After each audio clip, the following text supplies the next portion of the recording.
and welcome back to the channel. So this week is probably the most exciting part as we go with the start of the official previews from the set Dominaria United.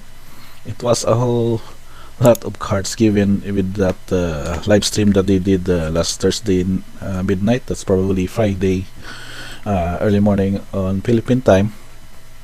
So despite of that cards, we'll try to discuss here and delve each of these card previews, and not only their what we have been excited to get around with as they were revealed, but also we'll try to dissect what will be their current uses in standard or maybe in Pioneer, Modern, and other related formats.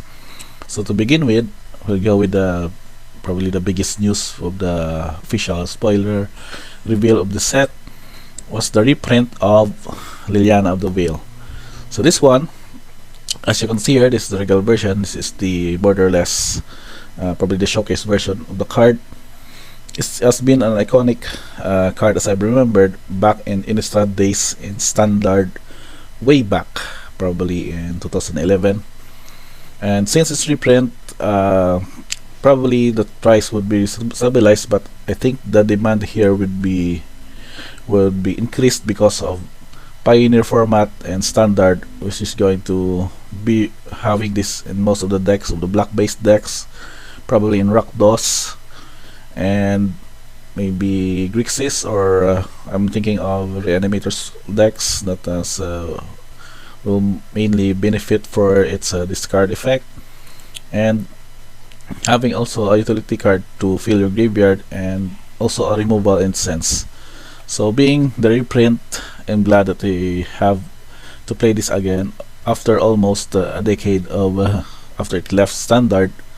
And of course Pioneer having also that, we know that Rakdos midrange is already a popular deck archetype there, and so having Ileana as their another source of their components that will be very sure that it will become a relevant card to be added to their gears. So next up we have Ajani Sleeper Agent.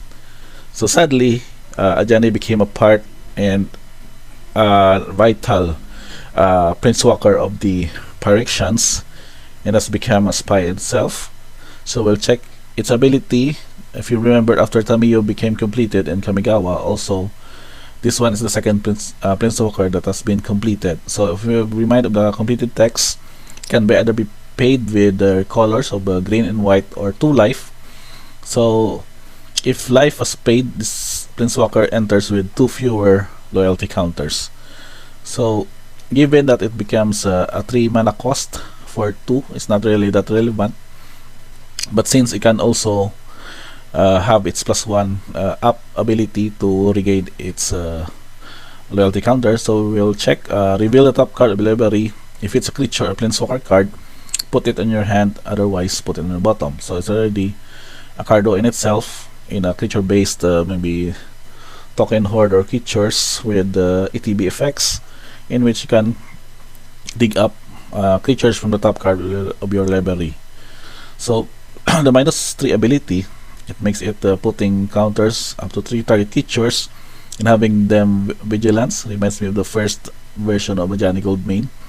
But the benefit here is that it becomes permanent counters, so not only pump effects but also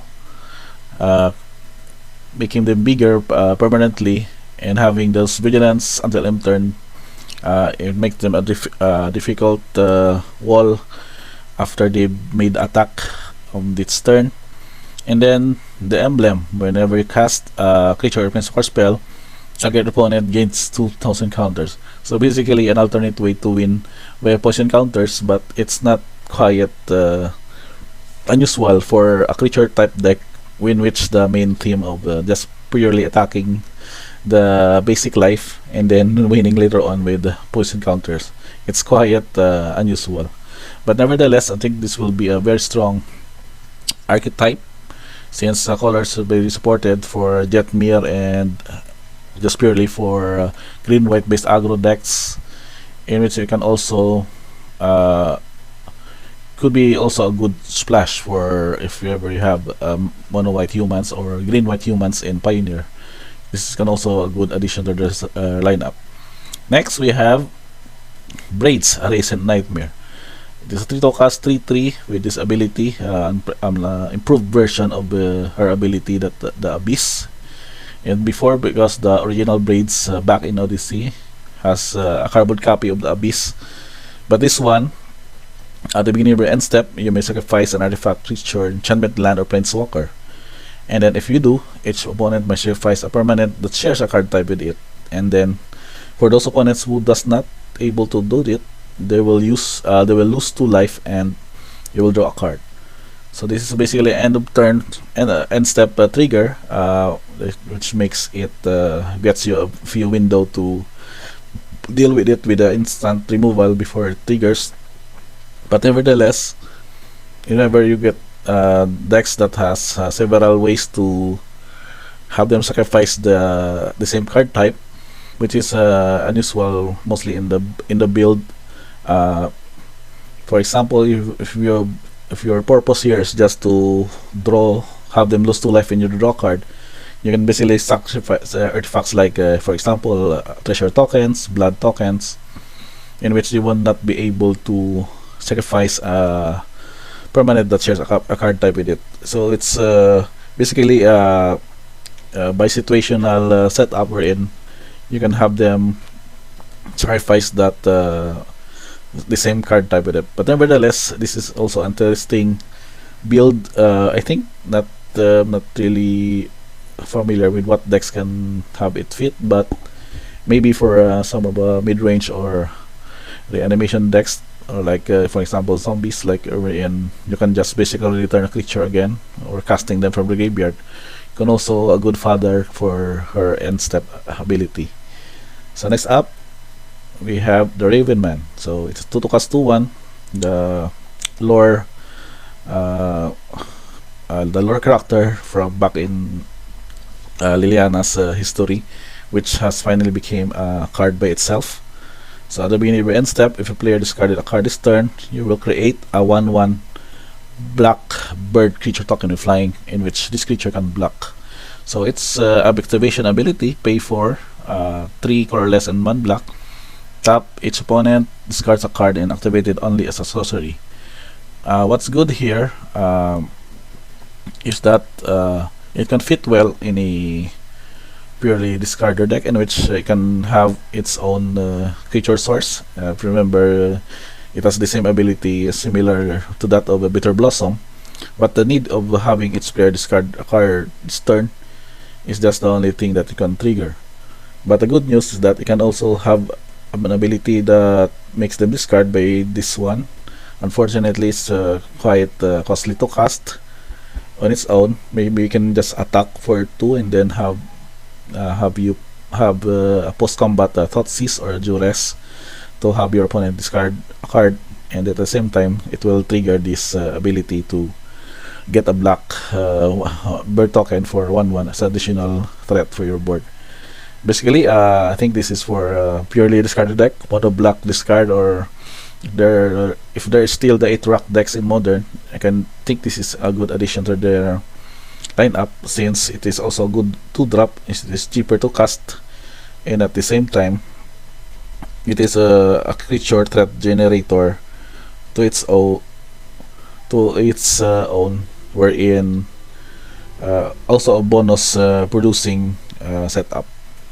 Next we have Archangel of Wrath. So this is a 4 to cast Angel 3/4 flying lifelink, but the good kicker is that it can kick for black and red. So mark the colors. You can go with just purely, if you just wanted to have it in a black white deck or in a red white deck, you may do so.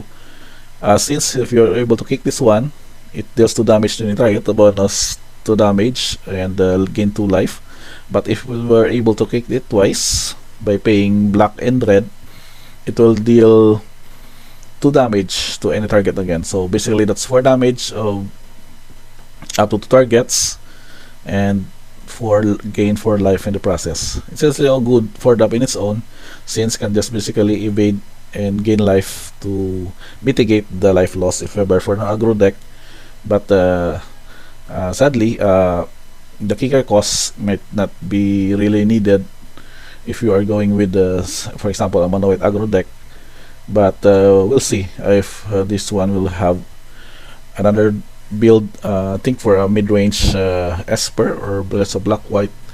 But I think Mardu is still very viable in here because of the kicker cost that you can basically maximize for a total of 6 mana. So next we have Guardian of New Binaria. So this is a 2-2 cast 2-2 human soldier. It's a white creature with enlist. So if they cast this enlist, it is quite a new mechanic for the set. So as this creature attacks, you may tap an attacking creature you control without summoning sickness. So when you do, add its power to its creature until end of turn. So whenever it enlists a creature, you may scry 2, and then you have this ability that you can discard a card. It becomes indestructible until end of turn and tap it. So the purpose of this enlist is to make sure that you get additional power whenever it attacks. But the situation here is that you cannot basically play a creature and then enlist it to her ability, because you will need that those creatures that is not attacking, it should have no summoning sickness. So as you cast a creature and it enters your battlefield until on the first time, that the creature has summoning sickness until your next turn. So it's basically a checking on it that it will basically wait another turn to have those creature enlist. But nevertheless, it is still a good 2-drop for 2. I think you can just pick off a few points of damage before enlisting a creature or your other creatures to make it more powerful. So basically, I think this is for creature aggro deck that would benefit if you'd have situations where opponents may have good creature blockers. So you will just basically enlist another creature that has lesser power than them to have this one increased in this power, in which you can also just survive by discarding a card to have it indestructible. So is this a good scenario on this? I think this is just purely on auto inclusion for human decks in Pioneer, and also for basically for Boros aggro decks in the coming formats in the next set. Okay, we have now Herd Migration for Domain. So if you remember Domain block in Invasion, it is our returning mechanic. It will create a beast token, 3/3 beast creature token for its basic land type among lands you control. So you can also have it to discard to search library for basic land card, reveal it and put it in your hand, and then shuffle you and gain 3 life. Basically a good utility card. I think this is for Bant or let's say John mid-range decks, since it can basically have your mana fix with your basic land search, and at the same time your extra Herd Migration that is drawn, or maybe if you would be able to cast this again from your graveyard, you can benefit of having produce 3/3 green beast creature tokens for each basic land type among your lands you control. I probably use this thing for a band core colors with splashes for black and red, basically for just to satisfy the domain mechanic.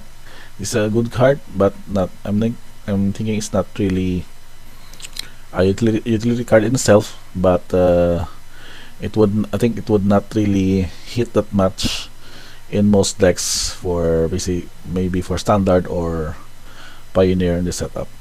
So next we have Joyride Innovator. So it's to cast 2/3. This is her recent version of the deck from, I think, from the Dominaria in 2018. She also had a card there, I think, and she was mythic at the time, but this one she was probably modded for just a rare. But nevertheless, her ability is quite interesting here. You can put 2 counters on her, then you may put an artifact with mana value X or less from your hand into the battlefield. So as the counter grows, just have her tap. You may play artifact cards equal to that ingenuity counters and play them for free basically. So for standard, I think it might not get really hit, as there are just a few relevant artifacts or artifact cards in the format.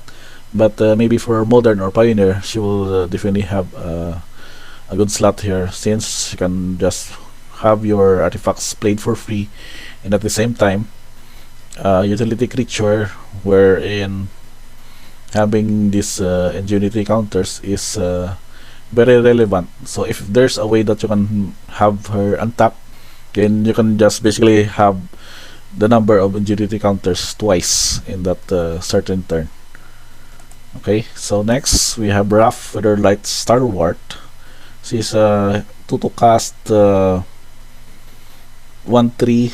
Whenever you cast an instant or sorcery spell, you can have 2 untap creatures you control tap, and then you will draw a card. So in the setup, this is also a good card row, but since you would, in your deck build, you may have to choose between having more creatures or more instant or sorcery spells to satisfy this bonus of having to draw a card. But I think maybe this will hit more if you're playing with the tokens, or maybe spells that can produce creatures such as artifact effects or golems for that instance. In which later on, whenever you cast those creature generating spells, you can just tap 2 of your extra untapped creatures to have them draw a card. And as a bonus in the late game, it can basically pump up your dudes with its mana sink of 5 mana sink, having them +1 gain vigilance until end of turn. Do not see it really play around card for standard, but I think still, I think maybe still it will have a sort of a utility side. I mean, not really the main strategy of the deck, but just a bonus card draw if we were able to pull it out for certain situations. So basically, having 2 or 3 copies in the deck will just suffice for a creature producing deck with the band colors. So next we have Redness Firebread. This is a 2 to cast 3/1 human warrior.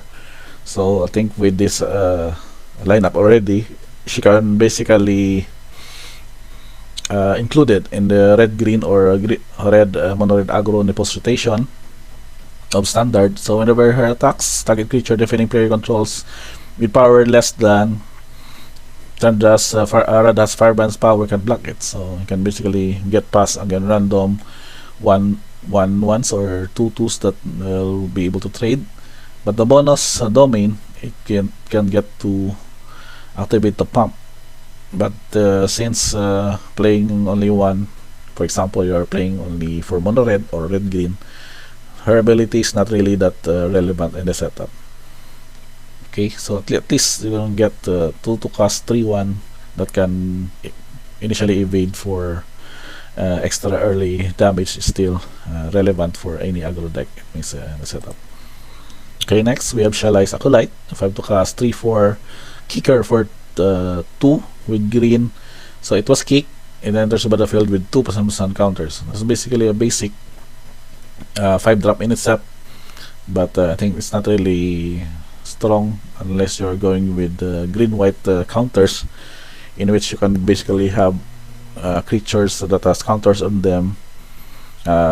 Thinking about the modified from Kamigawa, that has a more way to set up and benefit this one.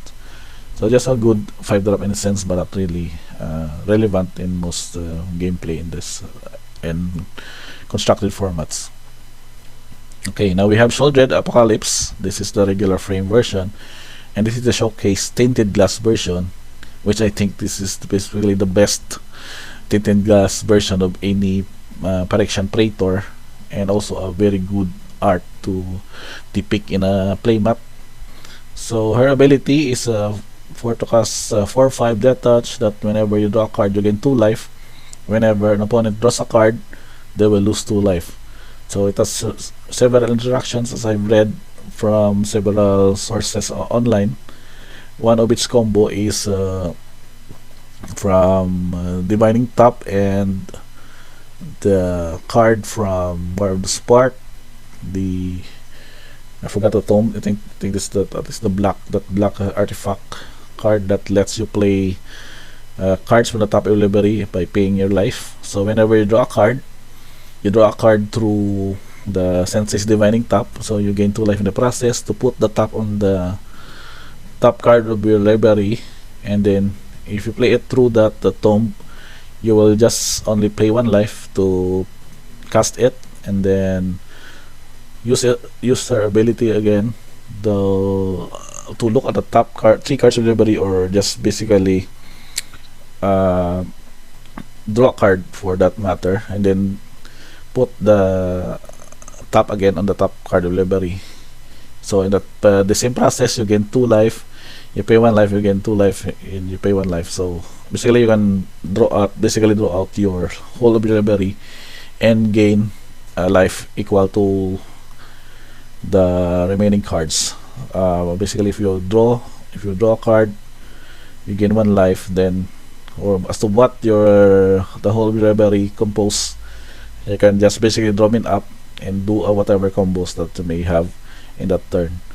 So but that is only for, I think, for the commander setup, but given that in a standard gameplay, this is the bonus damage that you can have for them if they were able to draw cards, and they also use card draws like Consider, in which they can just lose another 2 life in the process. So for control, I think I can consider this for a Esper mid-range, maybe for the Raffin deck. For Jund, I can slot it for a few, but this is a 4 draft for 4. It's not really that aggressive in the setup, so maybe you would go with a more of a utility build with mid-range to late game strategy, and Shieldred also as a finisher for the setup. So next we have Solkanar the Tainted. It's probably the Solkanar Swamp King from Dominaria that was finally turned into Phyrexian, or may have leaked with the Phyrexian oil. So it is now with the greasy colors, but it has some interesting end step effects, which you can choose one that hasn't been chosen in the setup. So you can draw a card, you can have opponents lose 2 life and you get 2 life. You can also have it deal 3 damage to another creature or planeswalker, so sort of a removal in itself. And you can also exile it and then return it to the battlefield under an opponent's control.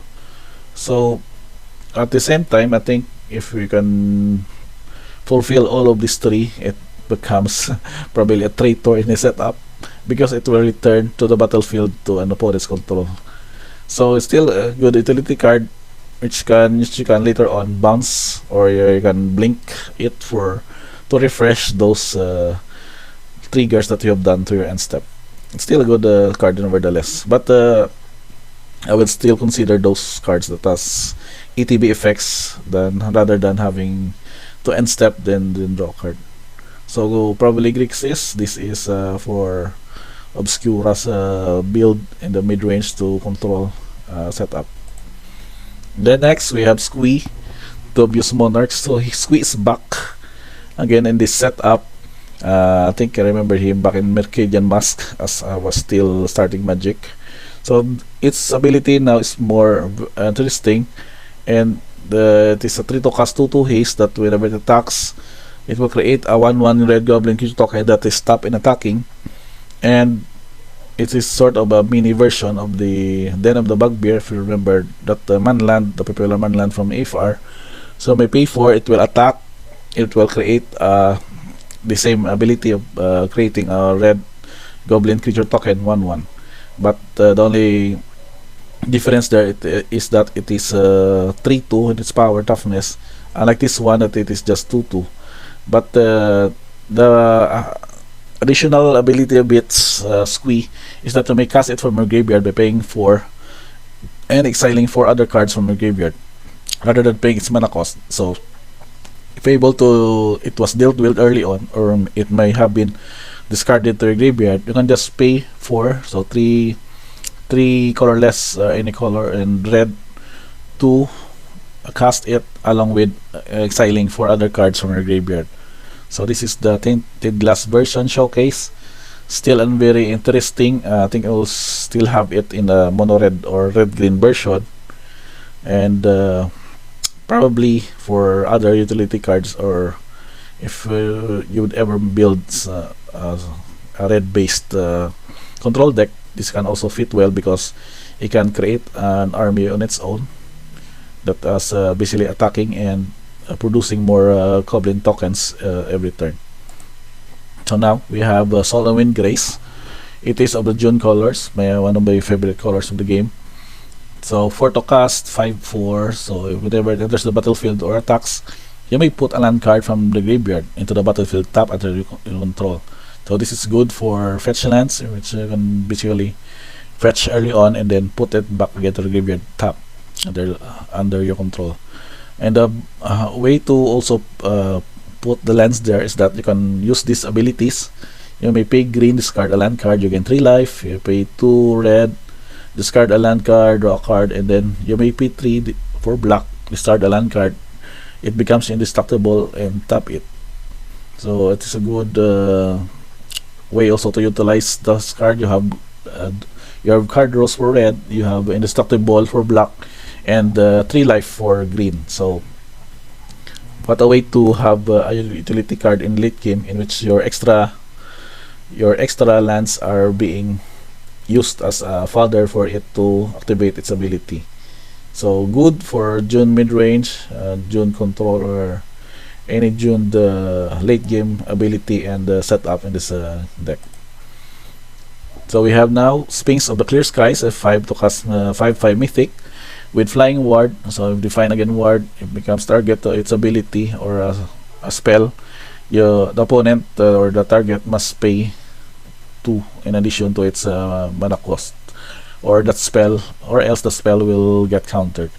So for domain, it whenever deals combat damage to a player, reveal the top cards of library, and where X is the number of basic lands among the lands you control, and the opponent separates those piles into 2, and you put it one in your hand and another graveyard.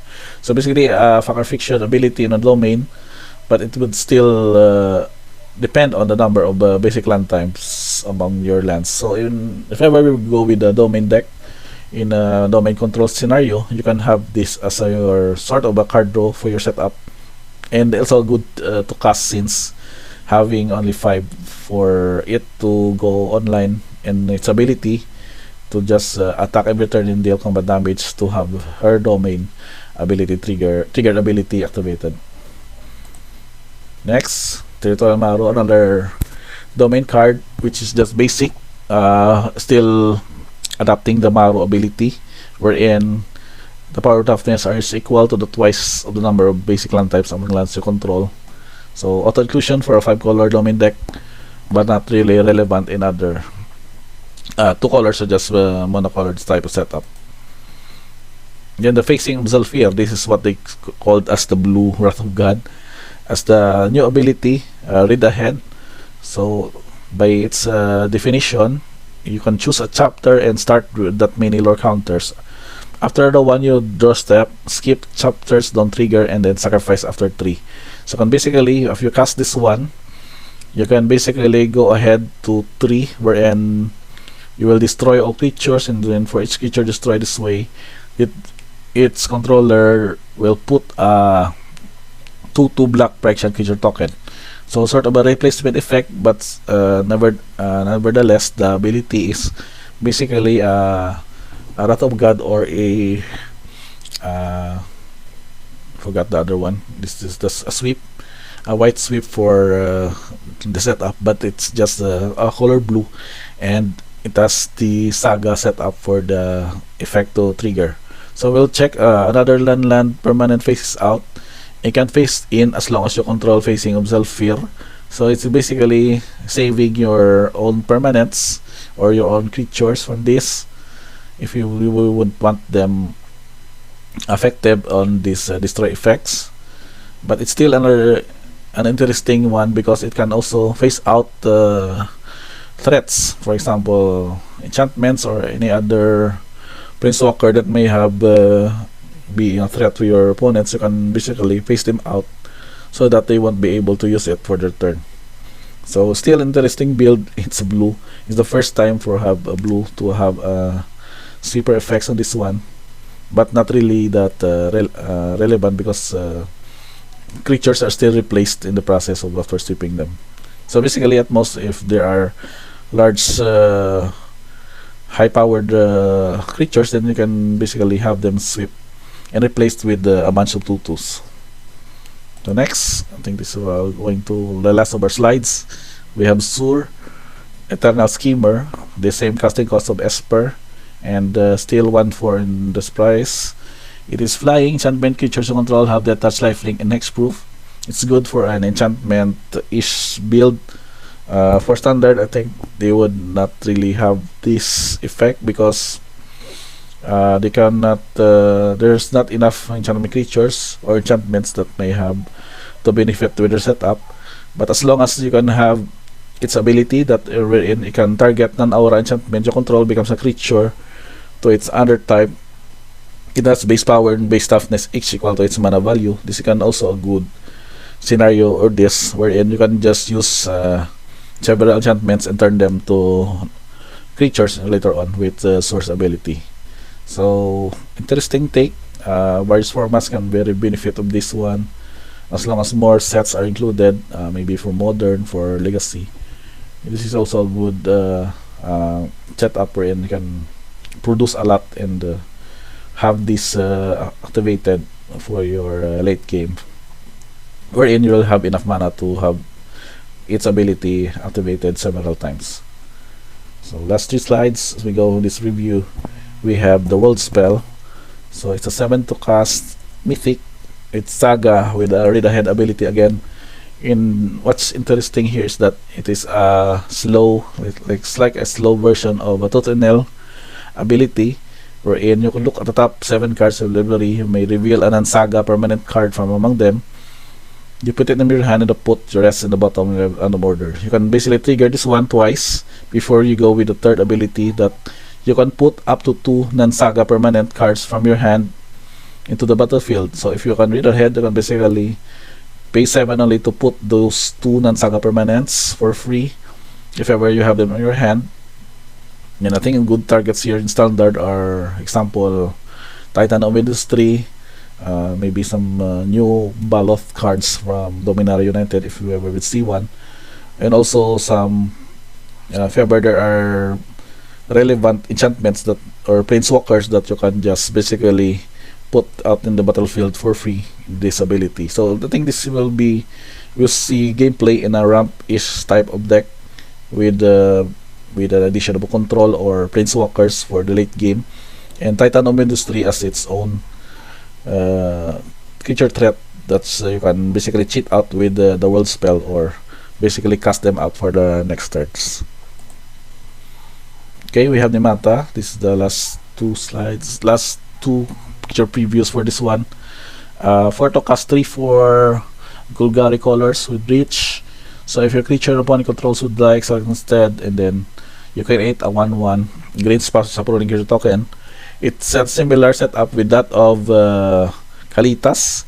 So instead of creating zombies, you can create 1/1 green supporting creature tokens, in which you can also sacrifice it to have Nemata +2/+2 until end of turn, or you can sacrifice 2 supportings by paying 1 in black, sacrifice it 2 and draw a card. So basically a good creature threat in itself, a utility creature. It can sustain later on, but the problem is just still very dependent as to what creatures your opponent controls would die. So if ever you can get to play or add more subrolling generators or subrolling spells that creates subrolling tokens, you can just also add those to feed the Nemanta's activated abilities. So still, for standard, still a good addition since Golgari has more of a control-ish setup. And for Pioneer, maybe Agent sacrifice effects is also considered here. And Modern, for Modern, I think still a good mid-range utility as a good substitution for Kalitas. And still, utility creatures most sense are just very beneficial for most mid-range decks and those setup for those modern format. And lastly, our card for preview for this batch, we have Astor Bearer Blades. So it's a 4/4 4/4.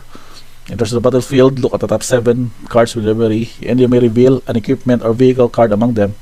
You put it in your hand, and put rest of the cards at the bottom in random order. The benefit here is that equipment you control have equip 1, and vehicles you control only have crew 1. So in a vehicle setup deck, I think it's still very viable in standard post rotation, because the Boros modified deck are still pretty much the same setup, but only with the addition of new cards from Dominaria. So given that you can only equip for 1, you can have a good addition of several equipments utility cards. Maybe add one of them, and also the same with the vehicles. So just add 1 copy, just let Astor Bearer of Blades look for them, and you can also have another card just to crew them for 1 or equip them for 1. So basically, Pioneer and Standard will benefit for this. Also Modern, since there is what they call as the Hammer Time deck.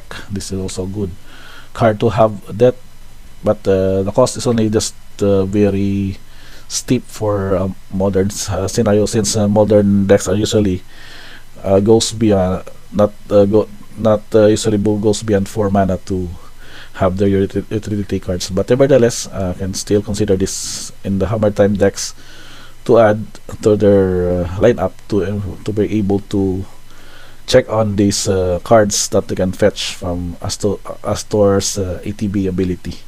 So last, that's about it for our first batch of basically having this previews of Dominaria United. Just promoting this channel for the setup, but pretty sure there's still a lot of new cards that are being revealed in various spoiler websites. But stay tuned, as we will have another second batch for those cards that we can discuss and probably have their uses analyzed for Standard and Pioneer, and maybe for Modern scenario. So wrapping up this video, thank you for checking this presentation for Dominaria United for the first batch. Don't forget to like and subscribe Derma TV and YouTube for more Magic the Gathering content, specifically for Dominaria United, strategies, gameplay, and other interesting info. Thank you for watching this video, and until the next time.